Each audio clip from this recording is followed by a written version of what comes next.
नमस्कार दोस्तों, इस वीडियो में आप डीएलएड प्रथम सेमेस्टर के वर्ष 2025 में पूछे गए गणित प्रश्न पत्र का कंप्लीट पेपर सॉल्यूशन देखने जा रहे हैं। अगर आप पिछले 10 वर्षों में पूछे गए डीएलएड प्रथम सेमेस्टर के सभी सब्जेक्ट्स के कंप्लीट पेपर सॉल्यूशन को डिटेल में देखना चाहते हैं तो इस वीडियो के समाप्त होने के बाद इस वीडियो का डिस्क्रिप्शन जरूर चेकआउट कर लीजिएगा। चलिए दोस्तों, आज के इस महत्वपूर्ण वीडियो को शुरू करते हैं। यहाँ पर दोस्तों आपको थोड़ा सा शैडो दिख रहा होगा, इसको आप इग्नोर करिएगा। मैं दावे से कहता हूँ कि पूरा पेपर आपको बहुत आसान से समझ में आने वाला है। पहला प्रश्न पूछा गया है, समद्विबाहु समकोण त्रिभुज में न्यून कोणों का योग होता है। पहले प्रश्न को समझते हैं क्या कहा जा रहा है। एक त्रिभुज है जो कि समकोण भी है और समद्विबाहु भी है। समकोण त्रिभुज यानी कि जिसके एक कोण का मान 90 अंश होगा, और समकोण त्रिभुज की प्रॉपर्टी होती है कि 90 अंश के सामने वाला जो भुजा होगा वो उसका विकर्ण होता है, और विकर्ण किसी त्रिभुज में सबसे बड़ी भुजा होती है समकोण त्रिभुज में। तो ये सबसे बड़ी भुजा हो गई, जबकि त्रिभुज कैसा है, समद्विबाहु है, जिसकी दो भुजाएं बराबर हैं। तो ये सबसे बड़ी भुजा यानी अलग भुजा हो गई। तो बाकी की जो दो भुजाएं बची हैं, ये वाली भुजा यानी कि लंब और आधार, वो आपस में बराबर होगी, तभी तो समद्विबाहु समकोण त्रिभुज हो पाएगा। ठीक है, इस त्रिभुज में कहा जा रहा है कि न्यून कोणों का योग क्या होगा। जब ये 90 अंश हो गया तो जाहिर सी बात है ये 90 अंश से कम ही होंगे, क्योंकि अगर एक भी कोण 90 अंश हो गया तो बाकी त्रिभुज के तीनों अंतः कोणों का योग 180 अंश के बराबर होता है। तो अगर ये 90 हो गया तो जाहिर सी बात है ये कोण तो छूट ही गया और बावजूद इसके 180 अंश के बराबर हो जाएगा। तो ये संभव ही नहीं है, यानी कि कोण ए और कोण सी 90 अंश से कम ही होगा, और 90 अंश से कम कोण को क्या बोलते हैं, न्यून कोण बोलते हैं। यानी कि हमसे क्या पूछा जा रहा है, हमसे पूछा जा रहा है कोण ए प्लस कोण सी का मान क्या होगा, ये हमसे पूछा जा रहा है।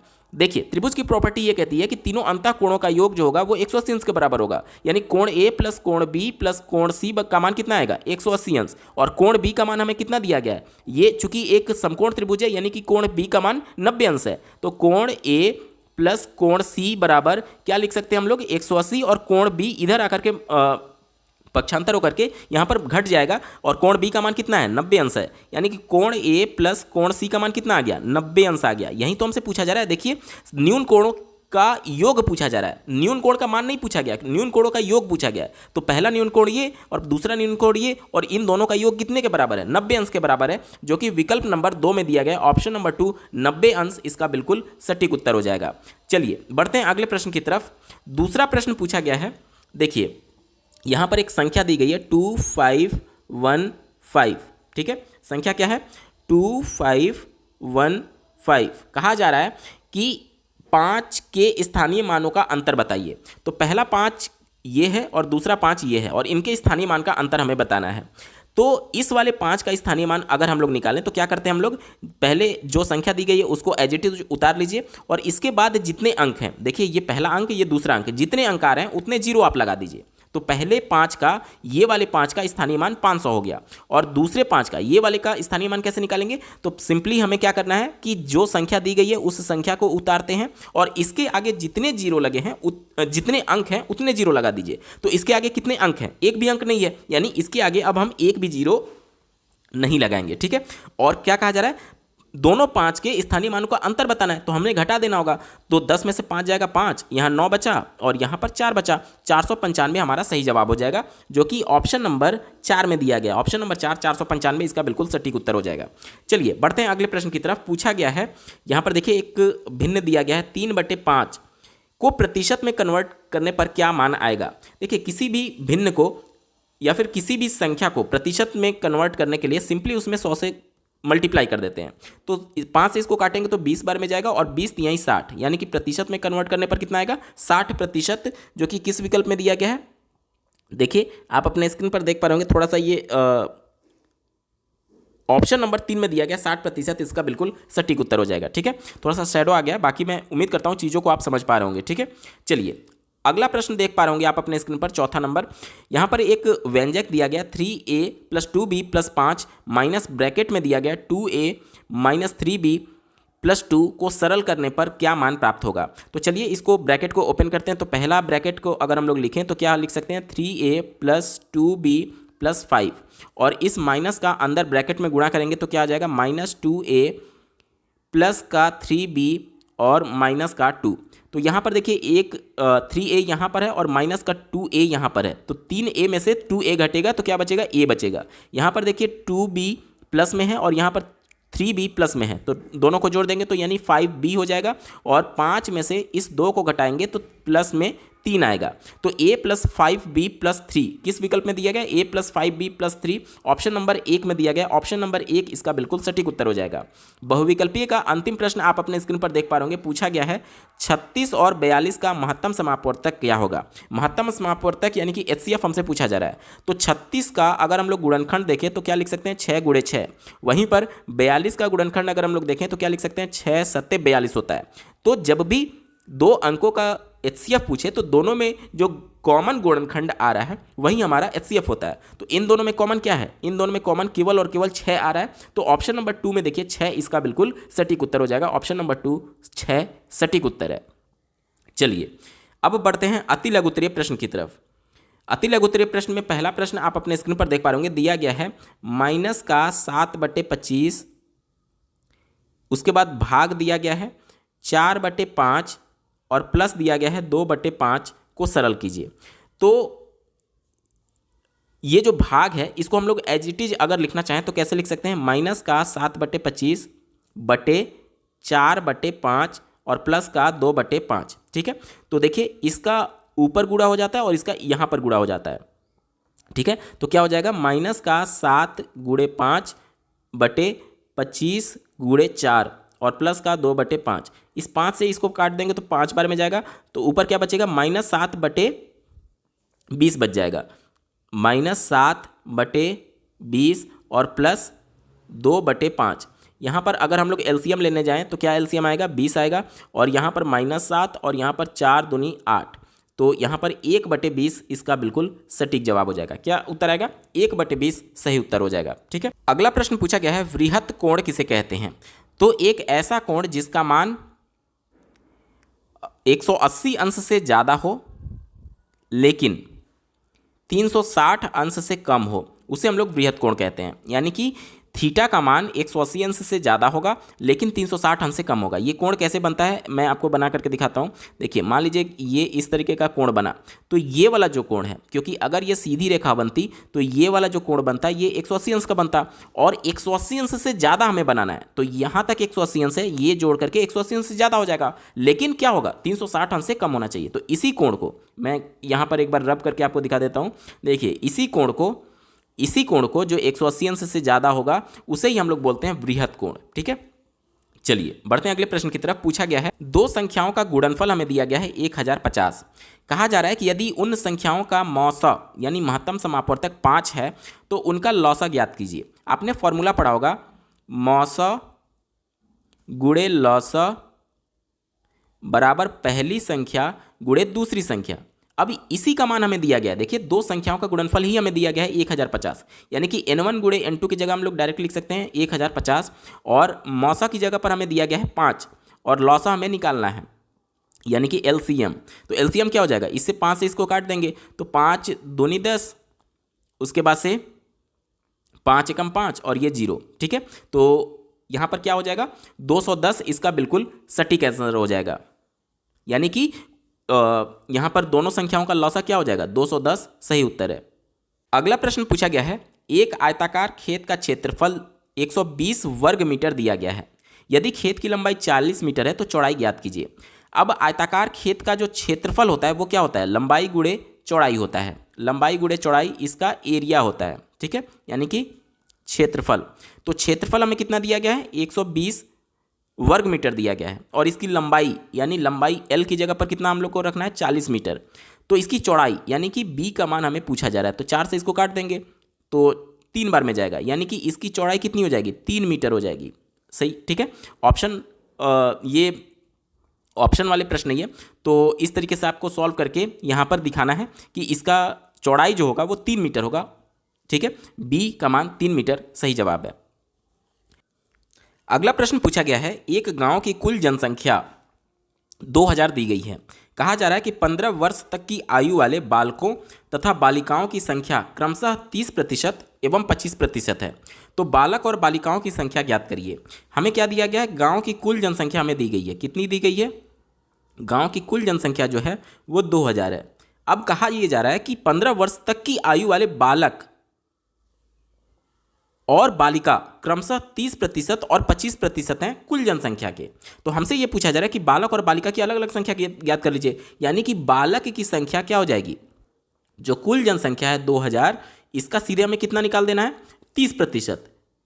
ठीक है, तो यहाँ देखिए 2 जीरो से 2 जीरो कट जाएगा। अब कितना हो जाएगा, 20 गुणे 30 यानी कि 600।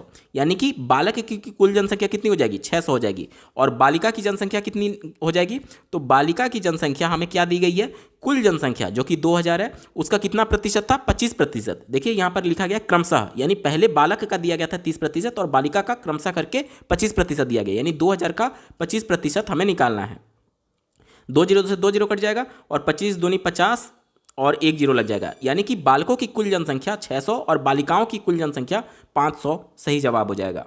अगला प्रश्न पूछा गया है, यदि किसी वर्गाकार मैदान की प्रत्येक भुजा 25 मीटर है तो इसके चारों ओर 2 बार तार लगाने के लिए कितने मीटर तार की आवश्यकता होगी। ध्यान से देखिएगा, एक वर्गाकार इस तरीके से मैदान है, इस वर्गाकार मैदान के चारों ओर हमें तार लगाना है, इस तरीके से हमें तार लगाना है। लेकिन कितनी बार तार लगाना है, ध्यान से देखिए 2 बार तार लगाने की बात की जा रही है, 2 बार। यानी कि एक बार अगर हम लोग तार लगाते हैं तो उसके चारों भुजाओं का योग निकालते हैं, और चारों भुजाओं का योग क्या होता है, उसका परिमाप होता है। तो वर्ग का परिमाप जो होता है वो क्या होता है, 4 गुणे भुजा होता है। और भुजा का मान हमें कितना दिया गया, 25 मीटर दिया गया है। कितना दिया गया है, 25 मीटर। यानी 4 गुणे 25 कर देंगे तो वो उसका परिमाप आ जाएगा, यानी कितना आ जाएगा, 100 आ जाएगा। और क्या कहा जा रहा है, इसके चारों ओर 2 बार तार लगाना है, 2 बार तार लगाना है। तो 2 से इसमें मल्टीप्लाई करना होगा, क्योंकि ये तो हमने परिमाप निकाला ना, यानी 1 बार तार लगाया। और चूंकि 2 बार तार लगाने की बात आ रही है, इसलिए 2 से मल्टीप्लाई करना होगा। तो इसका मान कितना आ जाएगा, 200 आ जाएगा। ठीक है, तो हमसे पूछा जा रहा है कितने मीटर तार की आवश्यकता होगी, तो 200 मीटर तार की आवश्यकता होगी। उत्तर हो जाएगा 200 मीटर। उम्मीद करता हूं आपको समझ में आया होगा। ठीक है, चलिए दोस्तों, यहां से लघु उत्तरीय प्रश्न शुरू हो रहे हैं। पहला प्रश्न आप अपने स्क्रीन पर देख पा रहे होंगे, दिया गया है a का मान 2 के बराबर है, b का मान 1 के बराबर है, c का मान 3 है। तो यहां पर जो व्यंजक दिया गया है इसका मान हमसे पूछा जा रहा है। व्यंजक क्या है, देखिए 2a plus 4b minus c पर घात 3 दिया गया है। तो हमें सबका मान पता है, a का भी मान पता है, b का भी मान पता है, c का भी मान पता है। तो इसका मान रख करके हमें देखना होगा। ठीक है, तो a का मान कितना है, 2 है, यानी 2 गुणे 2 यानी 4 हो जाएगा। b का मान कितना है, 1 है, यानी कि 4 गुणे 1 तो 4 ही होगा। c का मान कितना है, 3 है, तो माइनस करके 3 हो जाएगा, और इस पूरे पर घात 3 होगा। तो 4 और 4 8, 8 में से 3 जाएगा, 5 बचेगा। 5 पर घात 3, 5 पर घात 3 का मतलब क्या हो जाएगा, 5 गुणे 5 गुणे 5, 5 25 और गुणे 5 यानी कि 125 इसका मान आ जाएगा। उम्मीद करता हूँ आपको बेहतर ढंग से समझ में आया होगा। चलिए बढ़ते हैं अगले प्रश्न की तरफ। पूछा गया है, पटरी और प्रकार की सहायता से 120 अंश का कोण बनाइए। चूंकि ये लघु उत्तरीय प्रश्न है और लघु उत्तरीय प्रश्न 2 अंक का होता है, तो सिर्फ आपको बना करके नहीं दिखाना है, बल्कि आपको रचना भी लिखना होगा, तभी जाकर के आपको 2 नंबर पूरे मिलेंगे। तो सबसे पहले आप इस तरीके से लिखेंगे, एक पटरी की मदद से एक रेखा AB इस तरीके से खींचा। ठीक है, पटरी की मदद से AB रेखा खींचा, A को केंद्र बिंदु मानते हुए प्रकार का नोक A पॉइंट पर रखते हुए एक चाप इस तरीके से लगाया। उसके बाद से ये वाले पॉइंट को O मानेंगे और O पर पुनः प्रकार का नोक रखते हुए उसी चाप से, बिना चाप को बदले उसी चाप से पहला इस तरीके से कट लगाएंगे, चाप लगाएंगे। और फिर इसको अगर हम लोग C मान लें तो C बिंदु को केंद्र बिंदु मानते हुए उसी चाप से पुनः एक और चाप लगाएंगे, और ये D बिंदु हमें प्राप्त होगा, और A और D बिंदु को मिलाते हुए रेखा खींच देंगे। तो ये वाला जो कोण होगा EAB, ये वाला कोण EAB, ये 120 अंश का होगा। ठीक है, तो इसी तरीके से आपको बना करके रचना लिखनी है। रचना कैसे लिखेंगे, सर्वप्रथम AB एक रेखा खींचेंगे, A को केंद्र बिंदु मानते हुए एक चाप लेते हुए प्रकार से एक चाप लगाएंगे। उसके बाद से O को केंद्र बिंदु मानते हुए उसी चाप से एक नया चाप लगाएंगे जो कि C बिंदु पर काटेगा। अब C बिंदु को केंद्र बिंदु मानते हुए पुनः उसी चाप से, उसी नाप से एक और चाप लगाएंगे जो कि D बिंदु को काटता है। अब A और D रेखा को आगे बढ़ा देंगे, जिससे हमें E बिंदु प्राप्त होगा, और EAB जो कोण होगा वहीं 120 अंश का होगा। उम्मीद करता हूं आपको बेहतर ढंग से समझ में आया होगा। चलिए बढ़ते हैं अगले प्रश्न की तरफ। दिया गया, नीचे दिए गए त्रिभुज के तीनों अंतःकोणों का मान अलग अलग ज्ञात करिए। यहां पर हमें एक त्रिभुज दिया गया है, और यहां पर इसका मान दिया गया है 3x, और यहां पर इसका मान दिया गया 2x। ये कितना होगा, ये हमसे पूछा जा रहा है। तीनों का मान अलग अलग पूछा जा रहा है। तो देखिए कैसे निकालेंगे, ये देखिए ये कोण का मान हमें कितना दिया गया, 120 अंश दिया गया है। अगर इस रेखा को हम लोग देखें तो एक रेखा पर बनने वाला जो कोण होता है वो 180 अंश का होता है। यानी कि हम लोग क्या लिख सकते हैं, ये वाला कोण, ध्यान से देखिएगा, ये वाला कोण यानी कि कोण ए सी और बी, ए सी बी यानी ये वाला कोण हो गया, प्लस कोण ये वाला, अब ये वाला कोण क्या होगा, कोण ए सी डी का मान कितना आएगा, 180 अंश आएगा। और कोण ए सी डी का मान हमें कितना दिया गया, ऑलरेडी 120 अंश दिया गया है। तो कोण ए सी बी का मान क्या हो जाएगा, ये 180 अंश में से आके इधर घट जाएगा। तो कोण ए सी बी यानी इसका मान हमें कितना पता चल गया, इसका मान हमें 60 पता चल गया। और एक प्रॉपर्टी आपने पढ़ी होगी कि त्रिभुज के तीनों अंतःकोणों का योग जो होता है वो 180 अंश के बराबर होता है। यानी कि कोण एक जिसका मान 3x दिया गया है, कोण बी जिसका मान 2x दिया गया है, और कोण सी जिसका मान हमने 60 अंश निकाला, इन सब का मान कितने के बराबर होगा, 180 अंश के बराबर होगा। अब अगर हम लोग देखें इन दोनों को जोड़ दें तो क्या हो जाएगा, 5x, और ये क्या हो जाएगा, इधर पक्षांतर होकर के घट जाएगा, 180 में से 60 घटाएंगे तो 120 के बराबर होगा। ठीक है, अब इस 5 से इसको काटेंगे तो देखिए 5 दूनी 10, 2 बचा, 5 चौके 20, तो x का मान 24 आ गया। तो कोण a का मान अगर हम लोग निकालें तो कोण a का मान क्या है, 3x है, और x का मान हमने 24 निकाल दिया। तो 3 गुणे 24 यानी कि कोण a का मान कितना आ जाएगा, 72 अंश आ जाएगा। ठीक है, इसी तरीके से कोण b का बात करें तो वो 2x के बराबर दिया गया, 2 और x का मान हमने कितना निकाला, 48 निकाल दिया, 24 निकाल दिया। तो 24 गुणे 2 करेंगे तो कितना आ जाएगा, 48 आ जाएगा। तो कोण a जो कि 72 के बराबर है, कोण बी जो कि 48 के बराबर है, और कोण सी का मान 60 अंश, और इन तीनों को जोड़ेंगे तो 180 अंश के बराबर आएगा। एक बार मैं जोड़ के दिखा देता हूं, देखिए 72 प्लस 48 प्लस 60, देखिए ये 8 और 2 10 का जीरो हाथ में 1, और 6 1 7, 7 4 11, 11 7 18, 11 7 18, तो ये हो गया 180 अंश। देखिए तीनों के अंतःकोणों का योग 180 अंश आ रहा है। तो हमें ये नहीं, ये मैं सिर्फ आपको कंफर्म करने के लिए बता रहा था, हमसे केवल पूछा गया कोणों का मान अलग अलग बताइए। तो कोण ए का मान हमारा कितना हो जाएगा, 72 अंश, कोण बी का मान 48 अंश, और कोण सी का मान हमने कितना निकाल लिया था, 60 अंश। इस तरीके से आप इसको सॉल्व करके दिखा सकते हैं। चलिए बढ़ते हैं अगले प्रश्न की तरफ। देखिए यहां पर दिया गया है 15वां प्रश्न, आप अपने स्क्रीन पर देख पा रहे। कहा जा रहा है कि बगल में दिया गया दंड आरेख किसी आवासीय विद्यालय के विद्यार्थियों की संख्या को दर्शाता है। देखिए यहाँ पर अलग अलग वर्ष दिए गए हैं, जैसे कि 2021 में, 2022 में, 2023 में और 2024 में कितने विद्यार्थी थे वो यहाँ पर दिया गया। लेकिन यहाँ पर विद्यार्थियों की संख्या डायरेक्ट नहीं दी गई है, बल्कि यहाँ पर एक पैमाना दिया गया है कि 1 सेंटीमीटर बराबर 20 विद्यार्थी के बराबर है, और यहाँ पर मान सेंटीमीटर में दिया गया है। ठीक है, इसी को ध्यान में रख करके देखेंगे उत्तर। ठीक है, कहा जा रहा है कि दंड आरेख के आधार पर निम्नलिखित प्रश्नों का उत्तर दीजिए। पहला प्रश्न दिया गया है कि 2022 में विद्यार्थियों की संख्या कितनी है। तो 2022 देखिए ये वाली है, और 2022 में ये पैमाना कितना कहता है, 60 कहता है। कितना कहता है, 60 कहता है। और यानी कि पैमाना हमारा कितना कह रहा है, 2022 में टोटल 60 सेंटीमीटर विद्यार्थी हैं, और पैमाना क्या दिया गया है, पैमाना ये दिया गया कि 1 सेंटीमीटर बराबर 20 विद्यार्थी हैं। तो हम यूनिटरी मेथड से लगाएंगे कि 1 सेंटीमीटर बराबर 20 विद्यार्थी के बराबर है, 20 विद्यार्थी के बराबर है। तो 60 सेंटीमीटर कितने के बराबर होगा, तो 20 गुणे 60 हो जाएगा, यानी कि 1200 विद्यार्थी। ठीक है, तो पहले प्रश्न का जवाब जो कि पूछा गया था 2022 में विद्यार्थियों की संख्या कितनी होगी, तो 2022 में विद्यार्थियों की संख्या 1200 के बराबर होगी। अगला प्रश्न पूछा गया अधिकतम विद्यार्थियों की संख्या किस वर्ष में है। तो अधिकतम दंड आरेख में यही सबसे अधिकतम है। हमसे ये नहीं पूछा गया है कि कितनी अधिकतम संख्या है, संख्या हमसे नहीं पूछी जा रही, केवल वर्ष पूछा गया, अधिकतम विद्यार्थियों की संख्या किस वर्ष में है। तो अधिकतम यही है, तो ये किस वर्ष में है, 2023 में है। तो इसका जवाब क्या हो जाएगा, 2023। उम्मीद करता हूं आपको बेहतर ढंग से समझ में आया होगा। चलिए बढ़ते हैं अगले प्रश्न की तरफ। अगला प्रश्न पूछा गया है, सरल करने के लिए बोला जा रहा है। देखिए यहां पर एक दिया गया है -12 प्लस -6 डिवाइडेड बाई 2 माइनस, उसके बाद से -5 मल्टीप्लाई बाई -4, उसके बाद से ब्रैकेट में -2 -3 -5, इस तरीके से। ठीक है, तो इसको सॉल्व करेंगे तो देखिए क्या आएगा, ये -12 हो जाएगा, और ये प्लस का माइनस में गुणा होगा तो माइनस हो जाएगा, और 6 में 2 से भाग देंगे तो 3 आ जाएगा माइनस।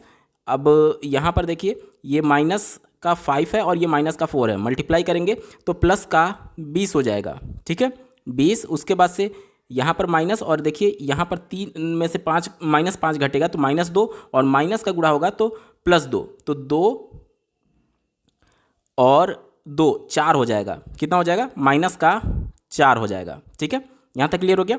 चलिए अब देखिए, इस ब्रैकेट को ओपन करने के लिए क्या करेंगे, ये -12 और -3 -15 हो जाएगा, और 20 में से 4 जाएगा तो ये 16 बचेगा, और ये माइनस पहले का यहाँ पर लग जाएगा, तो -15 और -16 मिलकर के कितना हो जाएगा? -31 इसका सही जवाब हो जाएगा। सेकंड लास्ट क्वेश्चन आप अपने स्क्रीन पर देख पा रहे होंगे। पूछा गया है, एक व्यक्ति अपनी आय का 1/4 भाग मकान बनवाने में, 1/5 भाग बच्चों की शिक्षा में और 1/2 भाग अन्य मदों में खर्च करता है। बाकी का जो भाग है व्यक्ति के पास बचता है, तो प्रतिशत में बचा हुआ भाग ज्ञात करिए। तो टोटल इसका खर्च कितना है इसको देख लेते हैं। तो 1/4 भाग प्लस 1/5 भाग प्लस 1/2 भाग ये खर्च कर देता है। इन सब का अगर हम लोग एलसीएम देखें तो कितना होगा? 20 हो जाएगा, और 20 ये 5 हो जाएगा, ये 4 हो जाएगा, और ये 10 हो जाएगा। तो 10 4 14 5 19, 19/20 भाग वो खर्च कर दे रहा है। टोटल भाग जो कुल भाग होता है वो 1 होता है। 1 में से कुल खर्चों को अगर हम लोग निकाल दें तो 19/20 घटाएंगे, एलसीएम 20 लेंगे, 20 में से 19 घटेगा, और 1/20, 1/20 उसका बचत हो रहा है। तो इस बचत को हमें क्या कहा जा रहा है कि प्रतिशत में ज्ञात करिए। देखिए प्रतिशत में भी बचा हुआ भाग ज्ञात करिए। तो उसके पास बचत कितना हो रहा है? 1/20, और प्रतिशत में कन्वर्ट करने के लिए इसको 100 से मल्टीप्लाई करना होगा। तो कितना आएगा? 5%, यानी कि कुल आय का वो 5% क्या कर ले रहा है? बचा ले रहा है। ठीक है, चलिए दोस्तों, इस पेपर का अंतिम प्रश्न आप अपने स्क्रीन पर देख पा रहे होंगे। पूछा गया है, एक गांव की जनसंख्या 2001 में 5,17,524 थी। सन 2011 में जनसंख्या बढ़ करके 6,46,905 हो गई। तो जनसंख्या में कितने प्रतिशत की वृद्धि हुई? तो देखते हैं कितना वृद्धि हुआ। तो 2001 में जो इसकी जनसंख्या थी वो कितनी थी? वो थी 5,17,524, और 2011 में जनसंख्या कितनी हो गई? वो हो गई 6,46,905। तो घटा देते हैं, वृद्धि यहाँ पर देख लेते हैं। वृद्धि कैसे निकालेंगे? तो 5 में से 4 जाएगा तो 1 बचा, उसके बाद से यहाँ पर 0 है, 0 में से यानी कि 10 में से 2 जाएगा तो 8 बचेगा, यहाँ पर 8 हो गया। 8 में से 5 जाएगा तो 3 बचेगा, उसके बाद से 16 में से 7 घटाएंगे तो 9 बचेगा, यहाँ पर 3 बचेगा, 3 में से 1 जाएगा तो 2 बचेगा, और उसके बाद से 6 में से 1 घटेगा तो 5 घटेगा तो 1 बचेगा। तो 1,29,381 इतनी वृद्धि हुई। अब हमसे पूछा जा रहा है कि इस वृद्धि को प्रतिशत में बताइए। तो वृद्धि कितने पर हुई? तो बेस पॉइंट ये था, तो इससे इसको डिवाइड कर देंगे। वृद्धि प्रतिशत अब हम लोग निकाल रहे हैं, तो 5,17,524, और प्रतिशत में कन्वर्ट करने के लिए 100 से मल्टीप्लाई करेंगे। इसको जब आप काटेंगे तो ये एग्जैक्ट 4 बार में जाएगा। कैसे? देखिए, 4 एकम 4, 4 वाटे 32 के 2 हाथ में 3, 4 तिहाई 12, 3 15 का 5 हाथ में 1, 4 9 36, 1 37 के 7 हाथ में 3, 4 दूनी 8 और 3 11 का 1 हाथ में 1, 4 और 1 5। देखिए 517 524, देखिए 517 524 एग्जैक्ट 4 बार में जा रहा है, और 4 से इसको काटेंगे तो कितनी बार में जाएगा? 25 बार में जाएगा। यानी कि उस गांव की जनसंख्या में कितने प्रतिशत की वृद्धि हो गई? तो 25% की वृद्धि हो गई। ये हमारा सही जवाब हो जाएगा। ठीक है, प्रतिशत में वृद्धि पूछा गया था, तो प्रतिशत में वृद्धि कितना होगी? 25% सही जवाब होगा। दोस्तों ये पेपर पूरा सॉल्व हो चुका है। आपको ये वीडियो कैसा लगा कमेंट के माध्यम से जरूर बताइएगा, और साथ ही साथ अब तक पिछले 10 वर्षों के जितने भी डीएलएड प्रथम सेमेस्टर के सब्जेक्ट वाइज पेपर हुए हैं उन सबका कंप्लीट पेपर सोल्यूशन देखने के लिए आप इस वीडियो का डिस्क्रिप्शन जरूर चेकआउट कर लीजिएगा। इस वीडियो को देखने के लिए आपका बहुत बहुत धन्यवाद। भगवान करे आपका दिन शुभ हो।